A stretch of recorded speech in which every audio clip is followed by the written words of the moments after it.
This video is a demo overview for creating a campaign on Shopify Tophatter Integration. So, let's get started. To create a new campaign, go to the Campaign tab, select Manage Campaign, click on the new campaign, and then enter the required values. If you want, you can fill the advanced fields as well. Now, save the campaign. Click on the Back button, select the recently added campaign, and choose Create a Campaign from the bulk action to create it on the Tophatter Seller panel. Now, click on Action and your campaign is created on Tophatter. After that, you need to add the product to the campaign. You can add products to the campaign either by editing the individual product from the Manage Product page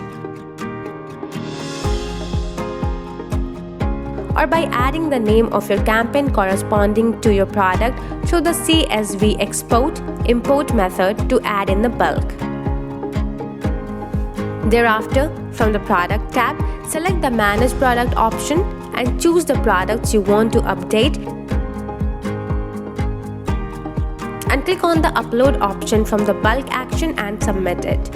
And voila, you are done creating a campaign. To know more about it, connect with Checkbox today.